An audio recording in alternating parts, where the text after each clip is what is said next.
10,000 hour rule is one of the most interesting aspects of how people perceive they need to work and carry themselves in order to be an expert at something, okay? And so Malcolm Gladwell is who unpacked this concept specifically in his book Outliers.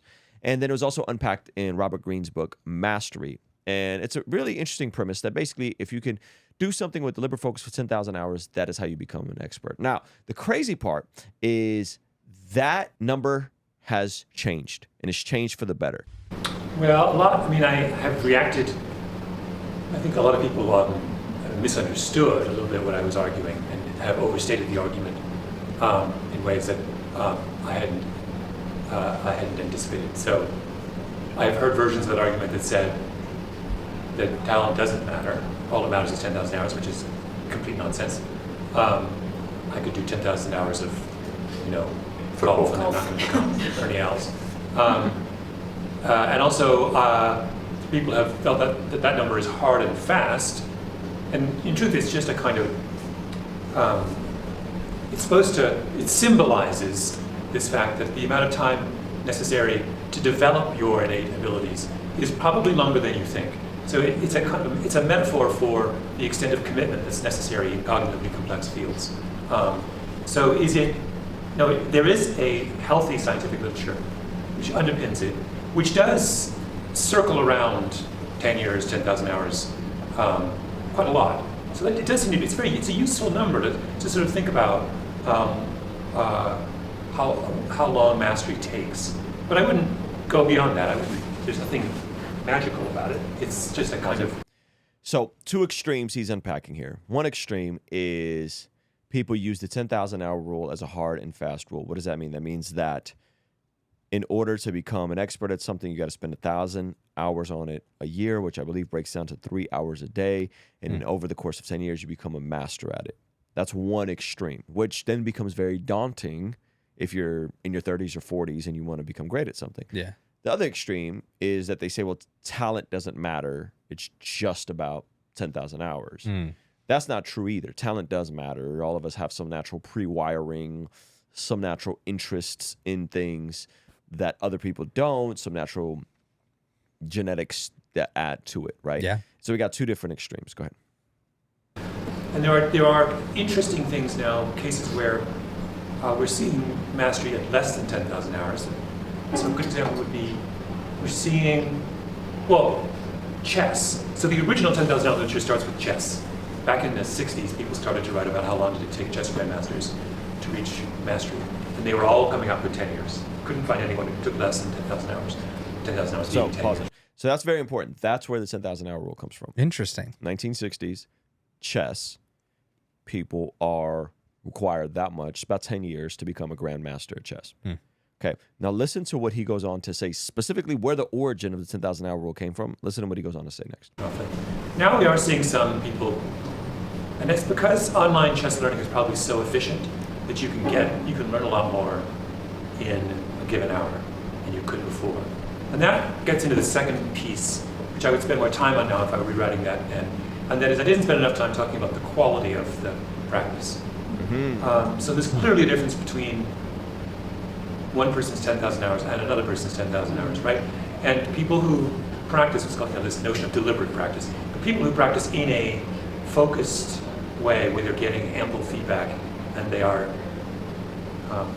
working in a deliberate way on improving their areas of weakness, those people will tend to see far more improvement over their 10,000 hours than those who don't, than those who practice in a kind of sloppy way.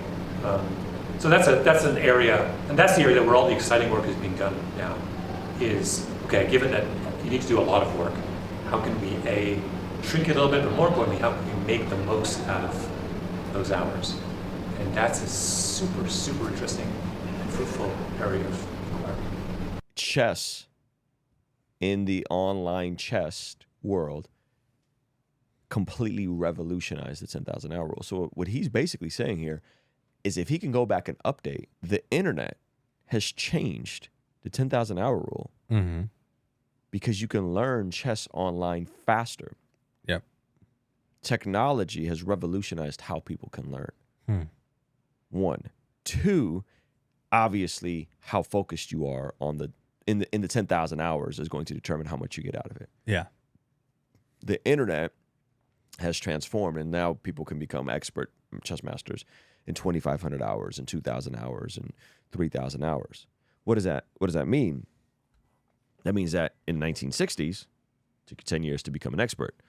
Now, with the internet and the way people are learning, you can become a master at something, an expert at something, with less time, but more quality time, and machine learning helps us do that. Now, I'll give you guys a very practical example of this.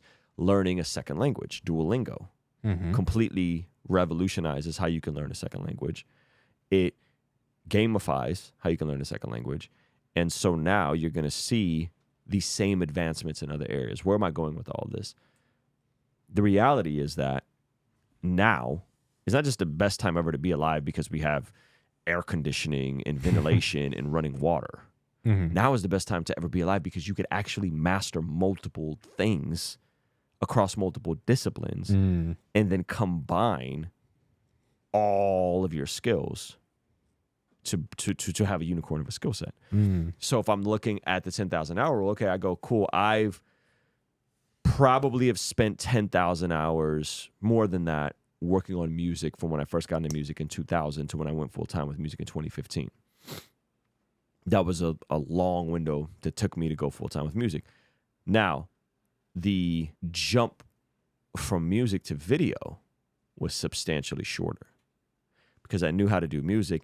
There was transferable skills that got me proficient as a video editor on Final Cut Pro X way faster than 10,000 hours. Now, you take those skills in the transferable nature of music to Final Cut to live streaming, transferred even faster. Yeah. Most people really struggle to learn all this stuff. We're sitting here, I'm cutting camera angles while I'm doing podcasts with people, sound effects, I'm controlling the whole thing. That took less time to learn. Yeah. Podcasting took less time to learn. All these things take less and less time to learn the more you master other things. And so I think this is the greatest time to be alive, not just because you have air conditioning, running water, and highly caloric foods, so much so that people are becoming obese and not dying from malnutrition for the first time in history, but because we are now in a place where you could actually pick up multiple disciplines and master multiple disciplines. And if you never, quote unquote, make it as a face, a brand, an entrepreneur, or whatever, you could actually just go work with someone else that is said thing, right? And so I think that's the beautiful part about this 10,000 hour rule is that Malcolm Gladwell, the guy himself who wrote Outliers, is saying, yeah, we need to adjust that. Yeah. Like that's incredible. Yeah. Right. So that should encourage you guys that say you're not where you want to be in your career. You don't make the impact that you want to make. You're not financially stable. That's okay because it's easier to learn than ever before. And that's incredible. Yeah. That's phenomenal. That's phenomenal. The only thing that probably keeps people from actual mastery now is stopping at a certain level of skill. Sure. So like for you, it wasn't profitable for you to learn how to do VFX in Adobe Premiere and do color grading and, and start learning really advanced levels of skill, although you could have continued to go down that path in Final Cut Pro and done all that stuff. Or what is it? Unreal Engine. Yeah, exactly. Yeah. But I'm even talking about basic like video editing. Like there's levels to that sort of thing. But for you, it was more calculated. You're like, all right, there's a certain capacity I need. And then let me move on to the next thing. For a lot of people, they just kind of be giving up. They just give up before, they're like, oh, I spent a decent amount of time. I kind of get it. And then they stop. Yep. And then they have all these half-baked skills that don't actually apply in the marketplace because they kind of half get it, So there's that other part of like willpower of being like, all right, it might not be 10,000 hours, but it's still 3,000. Yeah. You know what I'm saying? Yeah. It's like you still got to do the 3. Do you think that's just a byproduct that there's so many distractions more? Like there's so many things to choose from in terms of what you can master, even just how many options are there on how many softwares we can use? Yeah. To pick a software. Like, which software should I start with? Which should I use to live stream? It doesn't matter. Just start live streaming. Figure it out. Yeah, do it. Yeah. I think part of it is that there's a lot of options, but not just in like what you choose, but also in routes you take in general. So it's a lot of like, oh, do I want to, is this the thing that's going to make me successful in 3 to 5 years from now? And then people overthink and course correct, aka give up too early and try something new. But that's also a byproduct of kind of the ADD, let's get rich quick culture that's tied in with that. So it's also hard because it's like you just got to commit. You got to send it and see what you got to do. There's a lot of people that spend a lot of time researching instead of spend a lot of time learning.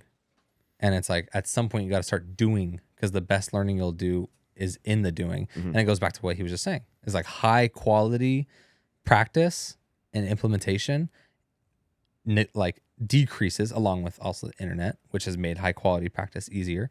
Decreases that 10,000 hour rule to something a lot less. And a lot of people are going to watch Alex Ramosi videos their whole life and read a Malcolm Gladwell book, but never actually apply. Ain't that the truth? Thank you so much for checking out the video. Comment down below and let me know what you think. And be sure to check out this video that YouTube is recommending just for you. Let me know if they nailed it. All right? I'll see you over there. Peace.